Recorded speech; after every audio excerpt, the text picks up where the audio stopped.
பிதா குமாரன் பரிசுத்தாவின் நாமத்தினாலே ஆமென்.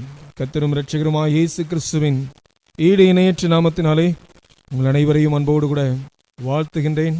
தெய்வ கிருபையும் சமாதானமும் உங்கள் யாவருடைய வாழ்விலும் நிறைவாக தங்கியிருப்பதாக. கிருபாதார பலி என்றதான தலைப்பின் கீழாக நாம் கர்த்தருடைய வார்த்தையை இந்த நாளிலே தியானிக்கும்படியாக இருக்கின்றோம். கிருபாதார பலி என்றதான தலைப்பு இந்த நாளிலேயும் நம்முடைய திருச்சபையின் நமக்கு தந்திருக்கின்றது. ஒரு அருமையான ஒரு குடும்பத்திலே சகோதரர்களாக அண்ணன் தம்பி இருவரும் மகிழ்ச்சியோடு கூட வாழ்ந்து கொண்டு வந்தார்கள். ஒரு நாளிலே தம்பி கடைவீதிக்கு கடந்து சென்றிருந்தார். கடைவீதியிலே ஏதோ ஒரு சூழ்நிலைகளிலே ஒருவருக்கொருவர் வாக்குவாதம் ஏற்பட்டது. வாக்குவாதம் அதிகமானது, பின்பதாக சண்டையாக மாறினது. அதனைத் தொடர்ந்து அவர்கள் ஒருவர் அடிபடி சண்டை ஏற்பட்டபடினால் அந்த இடத்தில் அருகாமையிலே ஒரு நபர் பழங்களை வெட்டி கொண்டிருந்ததான அந்த கத்தியை எடுத்து இந்த அருமையான சிறுவன் வேகமாக அந்த நபரை குத்தி கொலை செய்து விட்டான். இந்த சம்பவம் நடைபெற்ற உடனடியாக காவல்துறையினருக்கு இந்த செய்தியானது அறிவிக்கப்பட்டது. இப்படி இந்த குடும்பத்தை சேர்ந்ததான நபர் கொலை செய்து விட்டார் என்று சொல்லி உடனடியாக இதை அறிந்து பயந்து கொண்டு தம்பி நேராக அண்ணனை நோக்கி கடந்து வந்தார். அண்ணனை பார்த்து நடந்த காரியங்கள் எல்லாவற்றையும் சொல்லிக் கொண்டிருக்கின்ற அந்த சமயத்திலேயே திடீரென்று வெளியே காவல்துறையினுடைய வாகனம் வருகின்றதான சத்தம் கேட்டார்கள். வீட்டை தட்டுகின்றதான சத்தம் கேட்டார்கள். அண்ணன் சொன்னார், தம்பி, உடனடியாக உன்னுடைய சட்டையை நீ கலற்று. சட்டையில் காணப்படுகின்றதான இரத்த கரைகள், அந்த சட்டை கிழிந்து காணப்படுகிறதே, உன்னுடைய சட்டையை உடனடியாக கலற்றி என்னுடைய அண்ணனின் சமூகத்தில் கொடு என்று சொன்னாராம். அவனும் எதையும் யோசிக்காமல் அந்த சட்டையை வேகமாக கலற்றி கொடுத்தார். இவர் அந்த சட்டையை அண்ணன் அணிந்து கொண்டார். பின்பதாக உன்னுடைய கரத்தில் இருக்கின்றதான அந்த கத்தியை என்னுடைய கரத்தில் தா என்று சொல்லி கேட்டாராம். இவனும் சரி என்று சொல்லி கொடுத்து விட்டான். இப்பொழுது கதவை திறக்கின்றார். ஐயா, நான் தான் இந்த கொலையை செய்தேன். இப்பொழுது நான் என்னுடைய தம்பியை சந்தித்து விட்டு நான் நேரடியாக சரணடைய வேண்டும் என்றிருந்தேன். ஆனால் அதற்குள்ளாக நீங்களே வந்துவிட்டீர்கள் என்பதாக சொன்னாராம். ஆனால் அந்த காவல்துறையினர் அந்த சகோதரனை அழைத்து கொண்டு சென்று விட்டார். நேராக நீதிமன்றத்திற்கு கொண்டு செல்லப்பட்டார்கள். நீதிமன்றத்திலே அவருக்கு தீர்ப்பானது வழங்கப்பட்டது. ஜட்ஜி கூறினாராம், நியாயாதிபதி சொன்னதான ஒரு காரியம், இவன் இந்த கொலை செய்தபடியினால் இவன் மரண தண்டனைக்கு பாத்திரனாக இருக்கிறான் என்று. இந்த குறிப்பிட்ட நாட்களிலே இவனுக்கு மரண தண்டனை என்று சொல்லி அவனுக்கு தீர்ப்பு வழங்கப்பட்டது. அவனுடைய தம்பி தாங்கிக் கொள்ள முடியாத ஒரு சூழ்நிலை, ஏங்கி அழுதானாம். அவனுடைய அண்ணனை பார்த்து அவனுடைய அண்ணன் சொன்னானாம், தம்பி, உனக்காக இந்த மரணத்தை நான் கடந்து செல்லும்படியாக இருக்கிறேன், உனக்காக நான் மரிக்கும்படியாக போகிறேன் என்று கூறினாராம். ஆம், கிறிஸ்துவுக்குள் பிரியமானவர்களே, நம்முடைய வாழ்க்கையிலே நம்மை ரட்சிக்கும்படியாக, நம்முடைய வாழ்க்கையிலே நம்மை மீட்டு உலகத்தினுடையதான எல்லா விதமான பாவ தண்டனைகளுக்கும் பாவங்களுக்கும் விடுதலை கொடுக்கும்படியாக ஒரு கிருபாதார பலியாக இயேசு கிறிஸ்து என்பதான இரட்சகர் இந்த உலகத்திலே 2000 ஆண்டுகளுக்கு முன்பதாக அவர் நமக்காக கல்வாரி சிலுவையிலே அறையப்பட்டார். அந்த கிருபாதார பலியை குறித்து தான் இந்த நாளில் நாம் சுருக்கமாக சில காரியங்களை தியானிக்கும்படியாக இருக்கின்றோம். நாம் இந்த நாளிலும் கூட திருவசன பகுதியானது 1 யோவான் 2ஆம் அதிகாரம் 2ஆம் வசனம், நம்முடைய பாவங்களை நிவர்த்தி செய்கிற கிருபாதார பலி அவரே. நம்முடைய பாவங்களை மாத்திரம் அல்ல, சர்வ லோகத்தின் பாவங்களையும் நிவர்த்தி செய்கிற கிருபாதார பலியாக இருக்கிறார் என்பதாக நாம் வேதத்தில் வாசிக்கிறோம். நம்முடைய பாவங்களை என்று அந்த வார்த்தை ஆரம்பிக்கிறது. யாருடைய பாவங்கள்? உங்களுடைய என்னுடைய பாவங்களைத்தான் நம்முடைய தேவனுடைய வார்த்தையானது சொல்லுகிறது.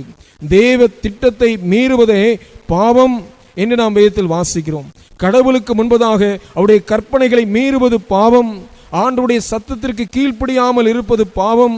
இந்த உலக காரியங்களிலே தேவனுடைய சொல்லுக்கு விரோதமாக அவரை நாம் நோக்கி பார்க்காமல் உலகத்தை நாம் நோக்கி பார்ப்பது பாவம். சொல்லிக்கொண்டே போய் கொண்டிருக்கலாம்.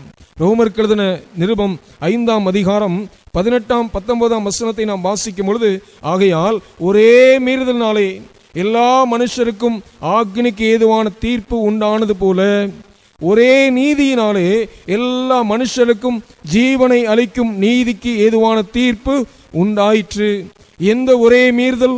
நாம் வேதத்தை வாசித்து பார்க்கின்ற பொழுது அன்றியும் ஒரே மனுஷனுடைய கீழ்ப்படியாமையினாலே என்று சொல்லப்பட்டிருக்கிறது. எந்த மனுஷனுடைய கீழ்ப்படியாமை? நாம் வேதத்தை திருப்பி பார்ப்போம் என்றால், அன்றைக்கு ஆதாம் ஏவாள் என்பவர்கள் கர்த்தர் கொடுத்ததான கட்டளைகளை மீறினவர்களாக அவர்கள் பாவம் செய்தார்கள் என்று நாம் திருமறையிலே வாசிக்கிறோமே. அந்த ஒரே மனுஷன் செய்ததான அந்த பாவத்தினுடைய விளைவு, ஆதியிலே முதலாக சிருஷ்டிக்கப்பட்டதான அந்த மனுஷன் செய்ததான பாவத்தினுடைய விளைவாக எல்லா மனுக்குலமும் உலகத்திலே பாவிகள் என்று சொல்லி கருதப்பட்டதாக காணப்படுகிறது. அநேகருடைய வாழ்க்கையானது அந்த ஒரு மனுஷனுடைய கீழ்ப்படியாமையினாலே பாவிகளாக்கப்பட்டது போல, இன்னும் வேதம் சொல்லுகிறது, ஒருவருடைய கீழ்ப்படிதனாலே. யார் அந்த ஒருவர்? நம்முடைய வாழ்க்கையிலே நம்மை நேசித்து கடவுளாக இருக்கின்றதான ஆண்டவர். கடவுளாக இருந்து கொண்டு நான் உன்னை ரட்சிக்கிறேன் என்று மேலே இருந்து சொல்லாமல், நம்முடைய வாழ்க்கையை சந்திக்கும்படியாக மீட்டு ரட்சிக்கும்படியாக மனுஷ அவதாரம் எடுத்து 2000 வருஷத்திற்கு முன்பதாக இயேசு என்கின்றதான நாமத்திற்கு நேராக கடந்து வந்தாரே, அந்த ஒருவருடைய கீழ்ப்படிதலினாலே அநேகர் நீதிமான்களாக்கப்படுகிறார்கள். அல்லேலூயா. நம்முடைய வாழ்க்கையிலே நம்மை ரட்சிக்கும்படியாக வந்ததான தெய்வம், அவரை குறித்து தான் இந்த நாளில் கிருபாதார பலி என்றதான அடிப்படையிலே நாம் சிந்திக்கும்படியாக இருக்கின்றோம். எப்பொழுது ஒரு மனுஷன் பாவம் செய்கின்றானோ, பாவத்தில் விழுகின்றானோ, அந்த மனுஷனுடைய வாழ்க்கையிலே அவன் பாவத்திற்குள்ளாக அமிழ்ந்து கொண்டே சென்று கொண்டிருக்கிறான். ஒருவேளை ஒரு பாவத்தை மறைப்பதற்காக இன்னொரு பாவத்தை செய்கிறான்.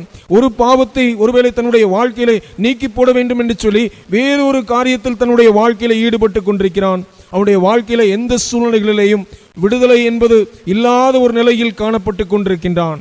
இப்படிப்பட்டதான நிலையிலே தன்னைத்தான் மீட்டு கொள்ள வேண்டும் என்கின்றதான சிந்தையில் இருக்கின்றதான அந்த மனுஷனுடைய வாழ்க்கையிலே பாவத்திலிருந்து தன்னைத்தான் ரட்சித்துக் கொள்ள வேண்டும் என்று இருக்கின்றதான நிலையிலே அவனால் இயலாத நிலை என்று ஏற்படுகின்றதான ஒரு சூழ்நிலை.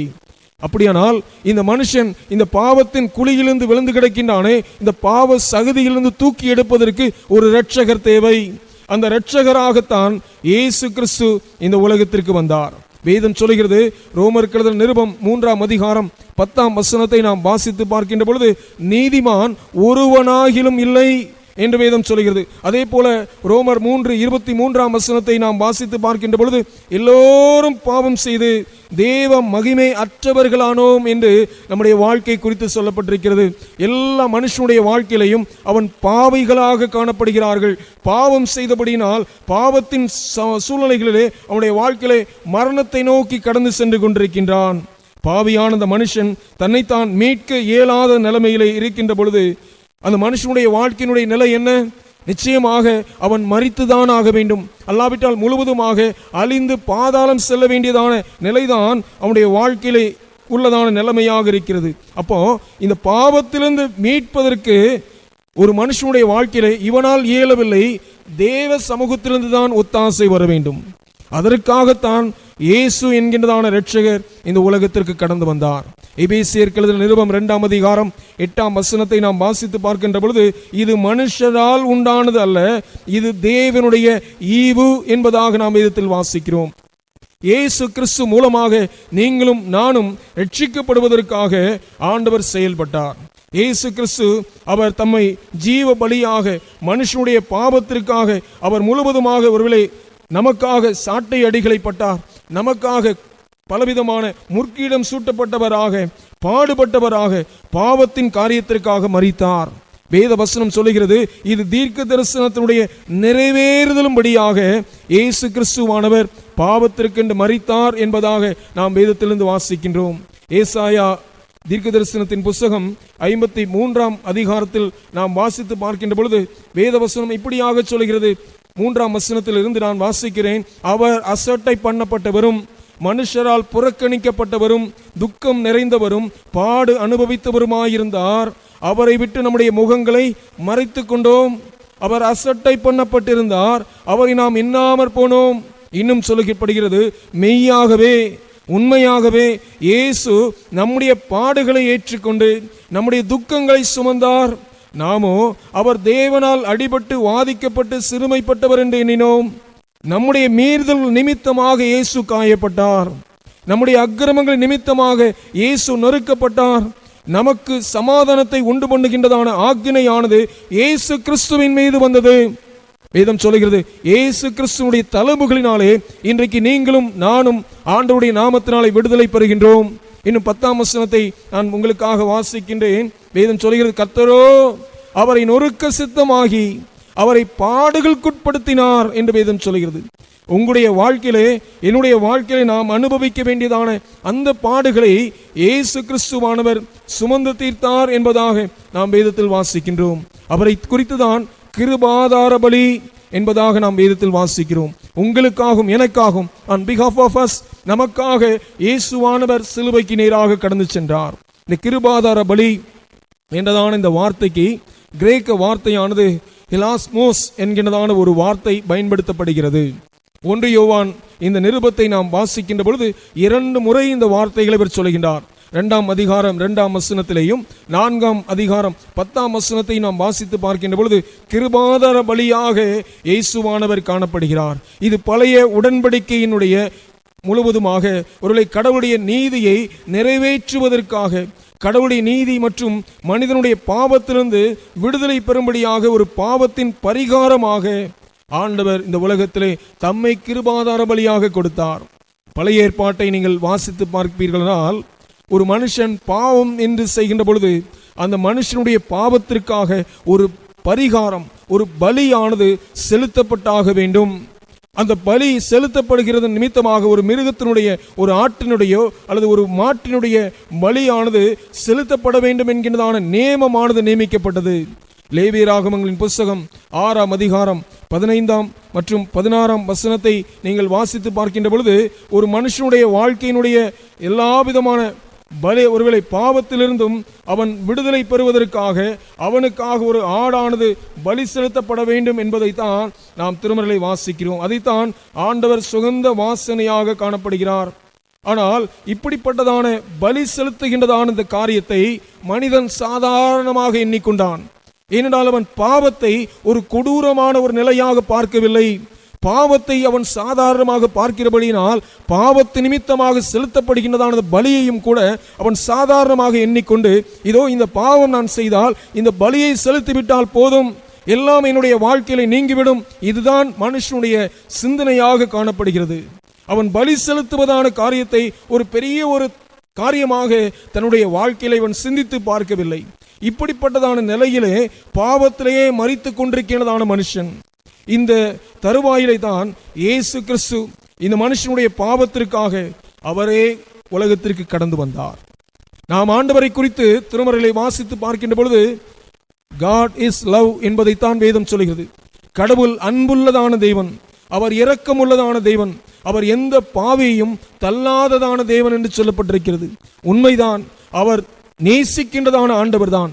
ஆனால் அதே சமயத்திலே அந்த ஆண்டவர் தான் நீதி உள்ளவராக இருக்கிறார். அந்த ஆண்டவர் தான் பரிசுத்தம் உள்ளவராக இருக்கிறார். அந்த ஆண்டவரை குறித்துதான் வேதம் சொல்கிறது, அவர் பாவத்தை காணாத சுத்த கண்ணர் என்பதாக நாம் வேதத்தில் வாசிக்கிறோம். இப்படிப்பட்டதான ஆண்டவர் இந்த கொடூரமான பாவத்தினுடைய நிலைகளிலே வீழ்ந்து கிடக்கின்றதான இந்த மனுஷனுடைய வாழ்க்கையிலே அவனை ரட்சிக்க வேண்டும் என்பதற்காகத்தான் இயேசு 2000 வருஷத்திற்கு முன்பதாக இந்த உலகத்திற்கு வந்தார் என்பதை நாம் வேதத்திலிருந்து அறிந்து கொள்கிறோம்.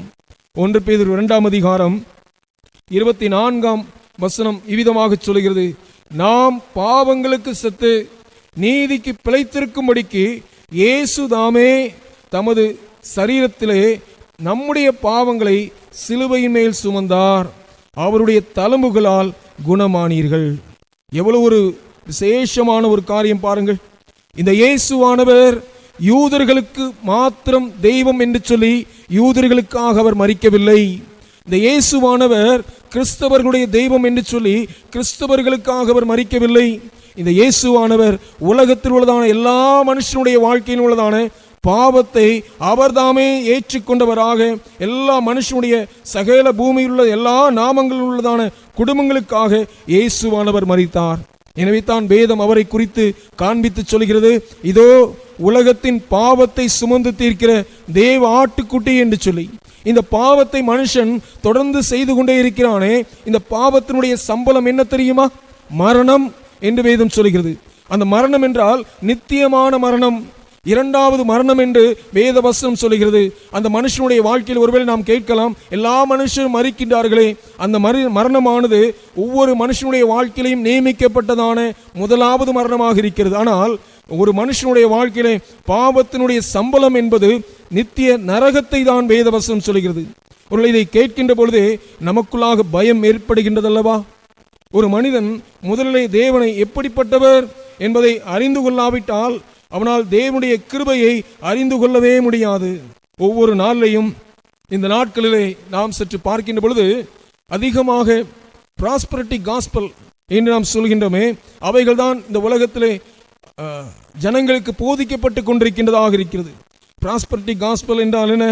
ஒரு மனுஷனுடைய வாழ்க்கையிலே it teaches about the health and wealth, அப்படிதான் சொல்லிவிடலாம். அது மனுஷனுடைய சரீரத்தின் தேவையின் காரியத்தையும் மனுஷனுடைய வாழ்க்கையில் உள்ளதான ஆசீர்வாதங்களை மாத்திரம் தேவன் உங்களை ஆசீர்வதிக்கிறவர். எப்பொழுது ஒரு மனுஷனை அவர் ஆசீர்வதிப்பார்? எப்படி அவர் ஆசீர்வதிப்பார்? கடவுளுக்கு பிரியமில்லாமல் பாவம் செய்து கொண்டே இருக்கின்றதான மனுஷன், துன்மார்க்கமாக தன்னுடைய வாழ்க்கையிலே கடவுள் விரும்பத்தகாததை செய்து கொண்டிருக்கின்றதான மனுஷனை கர்த்தர் ஆசீர்வதிப்பாரோ?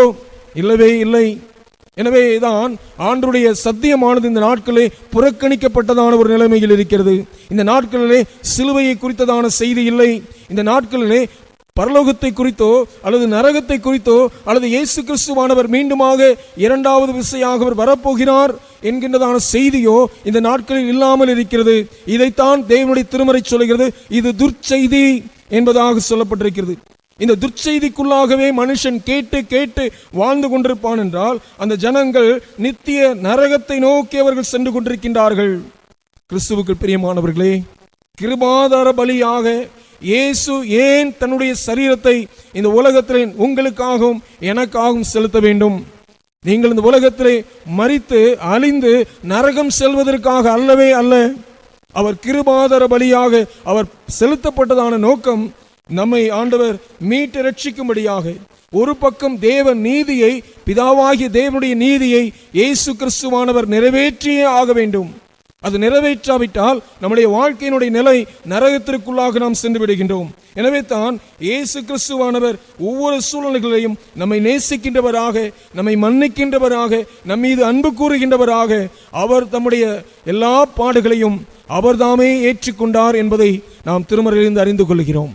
பாவத்தை பாராத ஆண்டவராக இருக்கின்றதான அந்த தேவ சமூகத்திலே தம்முடைய இரத்தத்தை ஜீவ பலியாக கொடுத்து உங்களையும் என்னையும் இயேசு கிறிஸ்துவானவர் மீட்டு ரட்சித்திருக்கிறார் என்பதைத்தான் இந்த சத்திய வேதமானது சொல்கிறது. தேவன் இயேசுவை வேதம் சொல்கிறது நெருக்கினார் என்று இந்த மொழிபெயர்ப்பிலே சொல்லப்பட்டிருக்கிறது. இன்னொரு மொழிபெயர்ப்பிலை நாம் வாசிக்கும் பொழுது தேவன் இயேசு கிறிஸ்துவை நசுக்கினார் என்று சொல்லப்பட்டிருக்கிறது. It shows the God's love என்பதைத்தான் நாம் திருமறையிலிருந்து அறிந்து கொள்கிறோம். இந்த சூழ்நிலை எங்கே ஆரம்பித்ததாம்? அவர் கெத்செமனே தோட்டத்திலே கடந்து செல்கின்றார். மனுஷனுடைய எல்லா விதமான பாவங்களும் இயேசு கிறிஸ்துவின் மீது சுமத்தப்பட்டதை நாம் திருமறையை வாசிக்கிறோம். ஆடுகளை மேய்ப்பனை வெட்டுவேன், ஆடுகள் சிதறடித்து போவார்கள் என்கின்றதான சத்தியம் நிறைவேறத்தக்கதாக அந்த நாளானது நிறைவேறிற்று என்பதைத்தான் தேவனுடைய திருமறை சொல்கிறது.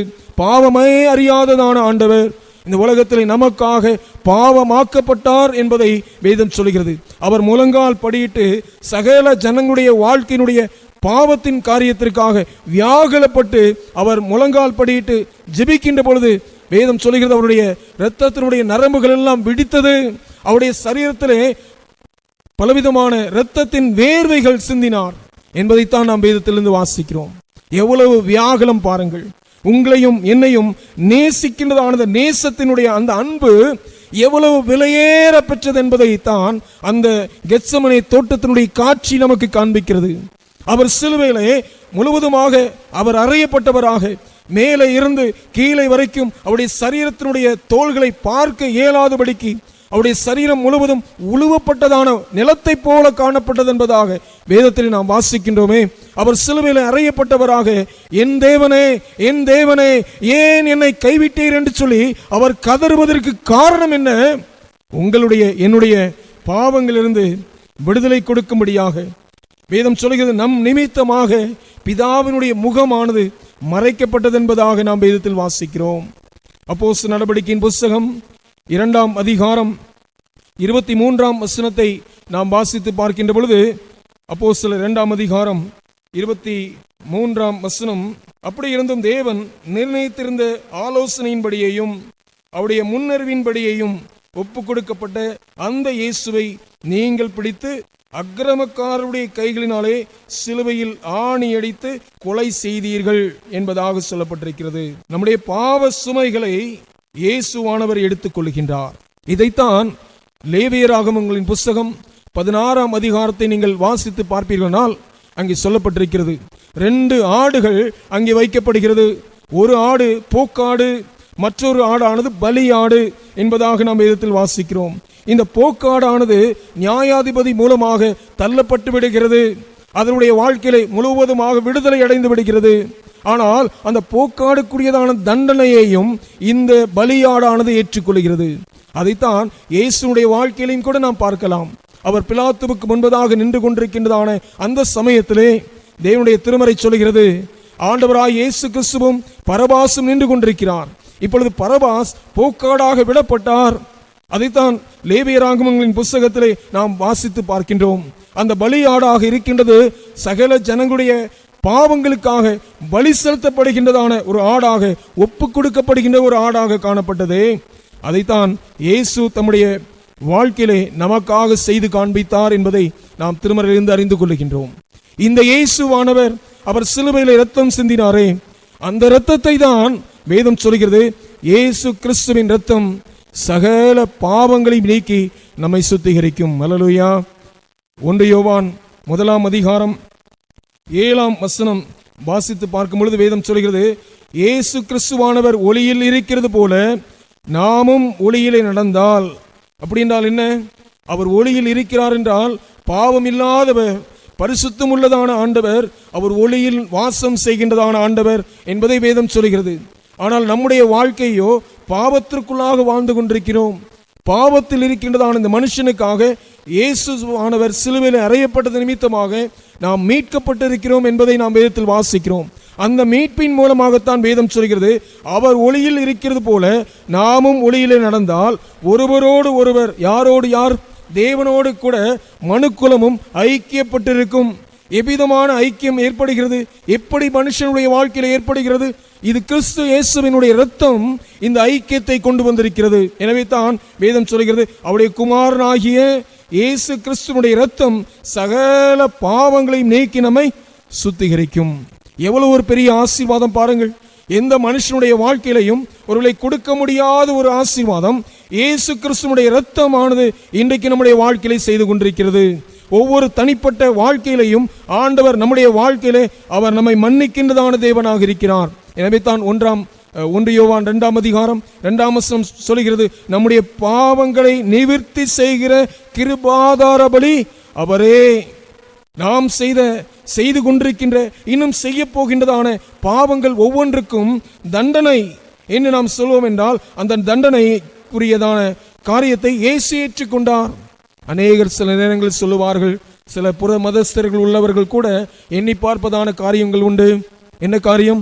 ஐயா, இந்த பாவம் அல்லது இந்த அக்கிரமத்தின் சூழ்நிலைகள், இந்த தண்டனைக்குரியதான காரியங்கள், இந்த பிரச்சனைகளுக்கு ஏதாகிலும் பரிகார பூஜைகள் உண்டா? ஏதாவது பரிகார பூஜை செய்துவிட்டால் இந்த பாவ கர்மத்திலிருந்து நான் விடுதலை பெற்றுவிட மாட்டேனா என்பதுதான் மனுஷனுடைய சிந்தனையாக இருக்கிறது. மனிதன் தான் செய்த தவறுகள், பாவங்களுக்கு தானே செலுத்த வேண்டியதான பரிகாரம் அனைத்தையும் ஒருவேளை தன்னுடைய வாழ்க்கையிலே அது அவனை ரட்சிப்பதில்லை. அவன் செலுத்துகின்றதான எந்த பரிகாரமும், எந்த தவறுகளையும், எந்த மீறுதல்களையும் அது ஒரு மனுஷனுடைய வாழ்க்கையிலே அவைகள் விடுதலை கொடுப்பதில்லை. அந்த தண்டனையை தான் இயேசு கிறிஸ்து ஏற்றுக்கொண்டார் என்பதை நாம் வேதத்திலிருந்து அறிந்து கொள்கிறோம். எவ்வளவு ஒரு பெரிய ஒரு அன்பு பாருங்கள். பாவத்தை மாத்திரம் அவர் ஏற்றுக்கொள்ளவில்லை, பாவத்திற்குரியதான தண்டனையையும் இயேசு கிறிஸ்து ஏற்றுக்கொண்டார். அதுதான் ஒரு முக்கியமான ஒரு காரியம். ஏனென்றால் பாவங்கள் ஒரு மனுஷனுடைய வாழ்க்கையிலே, ஒரு ஆட்டினுடைய, ஒரு மாட்டினுடைய, ஒரு கோழியினுடைய இரத்தம் ஒரு மனுஷனை சுத்திகரிக்கும் என்றால், அதனுடைய வாழ்க்கையிலே பாவங்கள் நீக்கப்படும் என்றால், இயேசு சிலுவையிலே இரத்தம் சென்ற வேண்டியதான அவசியம் இல்லவே இல்லை. அவன் அந்த மனுஷனுடைய வாழ்க்கையிலே உள்ளதான பாவத்தை மாத்திரம் இயேசு பார்க்கவில்லை, பாவத்திற்கு பின்பதாக இருக்கின்றதான இரண்டாம் மரணத்தை இயேசுவானவர் பார்த்துதான் அந்த தண்டனையிலிருந்தும் மனுஷனுடைய வாழ்க்கையிலே விடுதலை கொடுக்கின்றதான கிருபாதார பலியாக இயேசுவானவர் பலியானார் என்பதைத்தான் நம்முடைய சத்திய வேதமானது சொல்கிறது. அவர் நம்முடைய வாழ்க்கையிலே நாம் பலியாக செல்ல வேண்டியதான இடம், நாம் பலி செலுத்தப்பட வேண்டியதான ஒருவேளை சூழ்நிலை, அந்த பலியைத்தான் இயேசுவானவர் ஏற்றுக்கொண்டார். அப்படி என்றால் நீங்கள் கேட்கலாம், அப்படி என்றால் ஒருவேளை நான் பாவம் செய்திருக்கிறேன், என்னுடைய பாவங்கள் எல்லாவற்றுக்காகவும் இயேசு சிலுவையிலே இரத்தம் சிந்து விட்டார், என்னுடைய பாவங்கள் மன்னிக்கப்பட்டு விட்டது அல்லவா, இனி என்னுடைய வாழ்க்கையிலே பாவங்கள் என்று ஒன்று இல்லை அல்லவா என்று கேட்கலாம். அப்படி திருமறை எங்கேயும் சொல்லப்படவில்லை. இயேசு எல்லாருடைய பாவத்திற்காகவும் மரித்திருக்கிறார் என்பது உண்மை, பாவத்தினுடைய தண்டனைகளுக்காக அவர் மரித்திருக்கிறார் என்பது உண்மை. ஆனால் எந்த ஒரு மனுஷன் தன்னுடைய வாழ்க்கையில் நான் பாவி அல்ல என்று சொல்லி தேவ சமூகத்திற்கு முன்பதாக நிற்பான் என்றால் வேதம் சொல்கிறது கர்த்தரை பொய்யராக மாற்றுகின்றான். அப்படியானால் நான் என்ன செய்ய வேண்டுமா? ஆண்டுடைய சமூகத்திற்கு முன்பதாக வந்து இந்த இயேசு கிறிஸ்துவை எப்பொழுது ஒரு மனுஷன் தன்னுடைய வாழ்க்கையில சொந்த இரட்சகராக ஏற்றுக்கொள்கிறானோ, ஆண்டவரே நான் பாவியான மனுஷன், என்னுடைய வாழ்க்கையில் நீ இறங்கும் என்று எந்த ஒரு மனுஷன் இயேசு கிறிஸ்துவை சொந்த இரட்சகராக ஏற்றுக்கொண்டு குலதெய்வமாக ஏற்றுக்கொண்டு ஆண்டவருடைய கரத்திற்குள்ளாக இயேசுவை விசுவாசித்து ஏற்றுக்கொள்கிற பொழுது தன்னுடைய பாவங்கள் எல்லாவற்றையும் அவன் அறிக்கை செய்ய ஆண்டவர் அவனுடைய பாவங்கள் எல்லாவற்றையும் மன்னிக்கின்றார். அவனுடைய வாழ்க்கையிலே அந்த பாவங்கள் எல்லாவற்றையும் அவனுடைய வாழ்க்கைக்கு பின்பதாக எரிந்து விடுகிறார் என்பதைத்தான் சத்திய வேதமானது சொல்லுகின்றது. லேவியராகமங்களின் புஸ்தகம் 17ஆம் அதிகாரம் 11வது வசனம் விதமாக சொல்லுகிறது. லேவியராகமம் 17வது அதிகாரம் 11வது வசனத்தை நான் வாசிக்கிறேன். மாம்சத்தில் உயிர் இரத்தத்தில் இருக்கிறது, மாம்சத்தினுடைய உயிர் இரத்தத்தில் இருக்கிறது. எதற்கையா இயேசுவானவர் இரத்தம் சிந்த வேண்டும்? மாம்சத்தினுடைய உயிர் எதில் இருக்குது? அந்த இரத்தத்தில் இருக்குது. எனவே தான் அவர் பலி ஆடாக அவர் கொண்டு செல்லப்பட்டார். முன்பு என்ன செய்வார்களாம்? ஒரு ஆட்டை கொண்டு வருவார்கள் பிரதான ஆசாரியனிடத்திலே. அந்த ஆட்டினுடைய தலையின் மீது இந்த மனுஷன் தன்னுடைய கரங்களை வைக்க வேண்டும். அவன் கரங்களை வைத்து தன்னுடைய எல்லா பாவங்களையும் அறிக்கை செய்ய வேண்டும். இப்பொழுது இந்த ஆடானது அந்த பாவங்கள் எல்லாவற்றையும் ஏற்றுக்கொள்கிறது. பின்பதாக இந்த ஆடானது பலி செலுத்தப்படுகிறது கர்த்தருடைய சன்னிதானத்திலே. அந்த ஆட்டினுடைய இரத்தத்தை ஆசாரியன் கொண்டு சென்று அவன் தேவனுடைய பிரதான சாலைக்கு கடந்து சென்று அந்த கொம்பின் மீது அவன் 7 தடவை அவன் தெளிக்க வேண்டும்.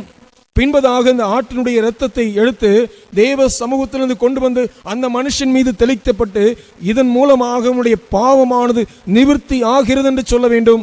பின்பதாக இந்த இரத்தத்தை கொண்டு போய் பலிபீடத்தின் அண்டையிலே அவன் ஊற்றிவிட வேண்டும். இதைத்தான் பழைய ஏற்பாடானது சொல்லுகிறது. ஆனால் இயேசு கிறிஸ்துவானவர் இப்பொழுது பலியாக்கப்பட்டது நிமித்தமாக, இயேசுவானவர் இரத்தம் சிந்தினது நிமித்தமாக இனி எந்த விதமான பலியும் அவசியம் இல்லை. அதைத்தான் நாம் வேதத்திலிருந்து வாசிக்கிறோம். ரோமருக்கு எழுதின நிருபம் 3ஆம் அதிகாரம், ரோமருக்கு எழுதின நிருபம் 3ஆம் அதிகாரம் 25 மற்றும் 26ஆம் வசனத்தை நாம் வாசித்து பார்க்கின்ற பொழுது வேதம் சொல்கிறது. ரோமர் 3:25, 26ஆம் வசனம். தேவன் பொறுமையாயிருந்த முற்காலத்தில் நடந்த பாவங்களை நாம் பொறுத்து கொண்டது குறித்து நம்முடைய நீதியை காண்பிக்கும் பொருட்டாகவும் தாம் நீதியுள்ளவரும் இயேசு கிறிஸ்துவிடத்தில் விசுவாசமாயிருக்கிறவன் நீதிமான ஆவதற்காய் விளங்கும்படி இக்காலத்திலே தமது நீதியை காண்பிக்கும் பொருட்டாகவும் கிறிஸ்து இயேசுடைய இரத்தத்தை பற்றும் விசுவாசத்தினாலே பலிக்கும் கிருபாதார பலியாக அவரை ஏற்படுத்தினார் என்பதாக நாம் வேதத்தில் வாசிக்கிறோம்.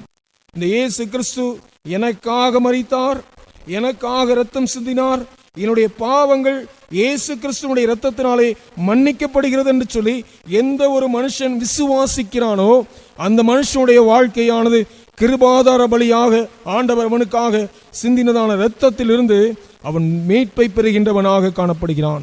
நாம் அனைவரும் பாவத்திலிருந்து மீட்பை அடைவதற்காக இயேசுவால் இரத்தம் சிந்தப்பட்டது என்பதை நாம் வேதத்தில் வாசிக்கிறோம். மனுஷனுடைய நிலையை குறித்து வேத வசனத்தில் நாம் வாசித்து பார்க்கும் பொழுது பல காரியங்கள் சொல்லப்பட்டிருக்கிறது. அவன் தன்னுடைய வாழ்க்கையில் தன்னுடைய சொந்த ஈர்ப்பினாலே அவன் இழுக்கப்பட்டு பாவம் செய்கின்றவனாக இருக்கிறான். இந்த இயேசுவை குறித்து நாம் இன்னும் ஒரு காரியத்தை அறிந்து கொள்ளலாம். இவருடைய பிறப்பை குறித்து நாம் திருமறையை வாசித்து பார்க்கின்ற பொழுது மரியாளுடைய சமூகத்திலே கேப்ரியல் தூதன் வந்து சொல்லுகின்றார், நீ ஒரு குமாரனை பெறுவாய், அவருக்கு இயேசு என்று பெயரிடுவாயாக, ஏனெனில் அவர் தமது ஜனங்களின் பாவங்களை நீக்கி அவர்களை ரட்சிப்பார் என்பதுதான் இயேசு கிறிஸ்துவினுடைய பிறப்பின் நிமித்தமாக சொல்லப்பட்ட தீர்க்க தரிசனம். அப்படின்றால் இயேசு என்றால் யார்? இரட்சகர் என்று அர்த்தம். மனுஷனுடைய எல்லாருடைய பாவங்களிலிருந்தும் விடுதலை கொடுக்கும்படியாக வந்ததான ஒரே தெய்வம். அவர் பாவம் இல்லாதவராக, குற்றமற்றவராக, தாமே பலியாடாக கடந்து சென்றவர் என்பதை வேதத்திலிருந்து நாம் வாசிக்கிறோம். 1 யோவான் 5ஆம் அதிகாரம் 11ஆம் வசனத்திலிருந்து நான் உங்களுக்காக வாசிக்கிறேன். தேவன் நமக்கு நித்திய ஜீவனை தந்திருக்கிறார், அந்த ஜீவன் அவருடைய குமாரனில் இருக்கிறது என்பதே அந்த சாட்சியாம். குமாரனை உடையவன் ஜீவனை உடையவன், தேவனுடைய குமாரன் இல்லாதவன் ஜீவன் இல்லாதவன் என்பதை நாம் வேதத்தில் வாசிக்கிறோம். அப்படினால் இயேசு கிறிஸ்துவை எந்த ஒரு மனுஷன் ஏற்றுக்கொள்ளவில்லையோ அந்த மனுஷனுடைய வாழ்க்கையை குறித்து வேதம் சொல்லுகிறது, அவன் குமாரன் இல்லாதபடியினால் ஜீவன் இல்லாதவனாக இருக்கிறான். உங்க வாழ்க்கையிலே ஜீவன் என்று ஒன்று இருக்கும் என்றால் உங்களால் நடக்க இயலும், உங்களால் வாழ்க்கையில வாழ முடியும். ஆனால் இங்கே என்ன ஜீவனை குறித்து சொல்லுகின்றது? இயேசு உங்களுடைய வாழ்க்கையில இல்லாவிட்டால் நீங்கள் நரகத்திற்குரியவர்கள் என்பதைத்தான் வேத வசனம் சொல்லுகிறது. ஏனையா இயேசு எனக்குள்ளாக இல்லை? ஆண்டவரை எந்த ஒரு மனுஷன் விசுவாசிக்கவில்லையோ அவனுக்குள்ளாக இயேசு இல்லை.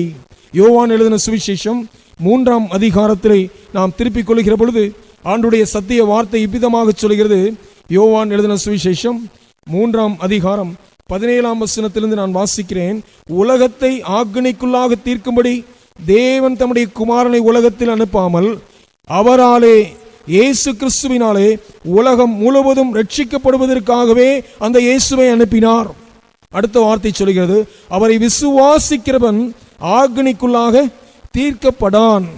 விசுவாசியாதவனோ தேவனுடைய ஒரே பேரான குமாரனுடைய நாமத்தின் மேல் விசுவாசம் உள்ளவனாக இராதபடியினால் அவன் ஆக்கினைக்குள்ளாக தீர்க்கப்பட்டாயிற்று என்பதாக நாம் வேதத்தில் வாசிக்கிறோம். எனவே 19ஆம் வசனத்தில் சொல்கின்றார், ஒளியானது இயேசு கிறிஸ்துவானவர் தெய்வமானவர் உலகத்தில் வந்திருந்தும் மனுஷனுடைய கிரியைகள் பொல்லாதவைகளாய் இருக்கின்றபடினால் அவர்கள் ஒளியை பார்க்கிலும், அதாவது இயேசு கிறிஸ்துவை பார்க்கிலும் உலகத்தையோ அல்லது இருளையே பிசாசையே விரும்புகிறதற்கு அந்த ஆக்கினி தீர்ப்புக்கு காரணமாக இருக்கிறது.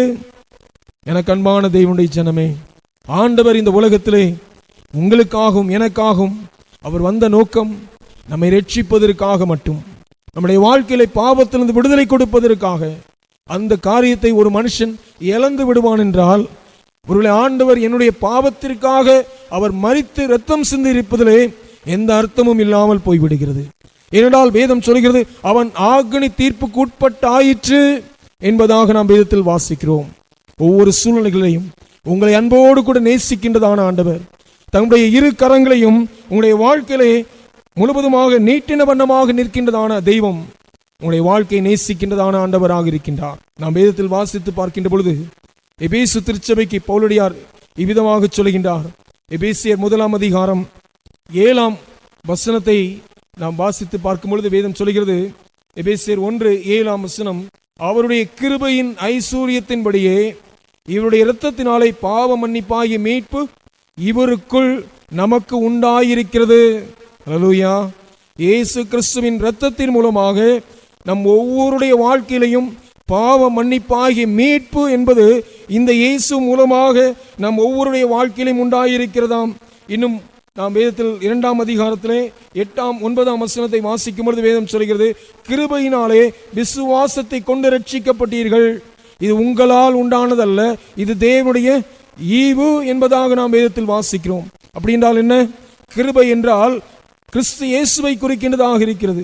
விசுவாசத்தை குறித்து நாம் வேதத்தில் வாசிக்கும் பொழுது அது உங்களுடைய விசுவாசம். நீங்கள் இயேசு கிறிஸ்துவை எப்பொழுது உங்கள் வாழ்க்கையில சொந்த இரட்சகராக ஏற்றுக்கொள்கிறீர்களோ அது ஒரு பக்கம். மற்றொரு பக்கத்திலே பிதாவாகிய தேவன் தம்முடைய குமாரனாகிய கிறிஸ்து இயேசுவை அவர் அனுப்பினதனுடைய நோக்கம் மனுஷனை ரட்சிக்கும்படியாக அல்லவா? அந்த ரட்சிப்பின் அனுபவம் கிருபையின் மூலமாக வருகிறது. எந்த ஒரு மனுஷன் தேவ கிருபையை அறிந்து தன்னுடைய வாழ்க்கையை இயேசுவை விசுவாசிக்கிறானோ வேதம் சொல்கிறது அவனுடைய வாழ்க்கையில அவன் ரட்சிப்பை அடைகிறான்.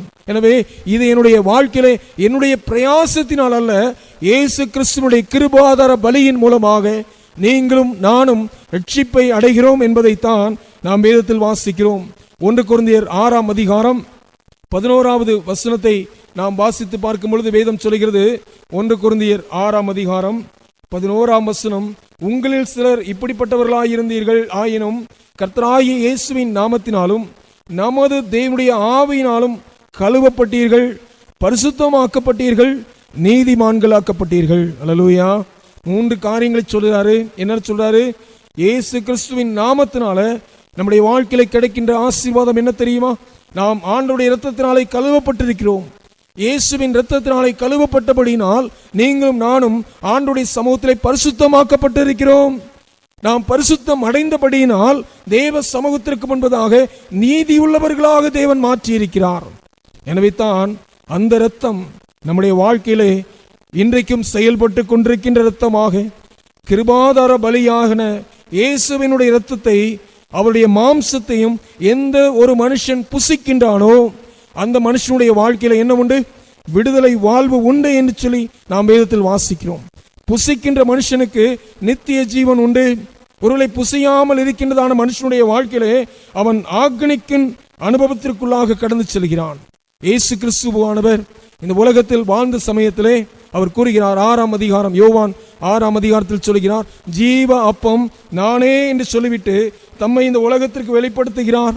அவர் சொல்லுகிற பொழுது 3 காரியங்களை சொல்லுகிறார். அதை மாத்திரம் பார்த்து நாம் முடித்து விடலாம். 6ஆம் அதிகாரம் 58ஆம் வசனம் சொல்கிறது பாருங்கள், இந்த இயேசு கிறிஸ்துவை விசுவாசித்து என்னுடைய பாவங்கள் எல்லாவற்றிலும் இருந்து ஆண்டவர் என்னை கழுவி சுத்திகரித்திருக்கிறார் என்று சொல்லி நீங்கள் விசுவாசித்து இயேசுனுடைய சரீரத்தையும் இயேசுனுடைய இரத்தத்தையும் நீங்கள் புசிப்பீர்களானால், அவருடைய இரத்தம் என்ன? திராட்சரசத்தை இயேசுனுடைய இரத்தமாக நாம் விசுவாசித்து பருகுகின்றோம். அப்பத்தை நாம் ஆண்டவருடைய சரீரமாக விசுவாசித்து நாம் பருகுகின்றோம். அதை நாம் தேவனுடைய நாமத்தினாலே விசுவாசித்து நாம் புசிக்கின்ற பொழுது 3 ஆசீர்வாதங்கள் சொல்லப்பட்டிருக்கிறது.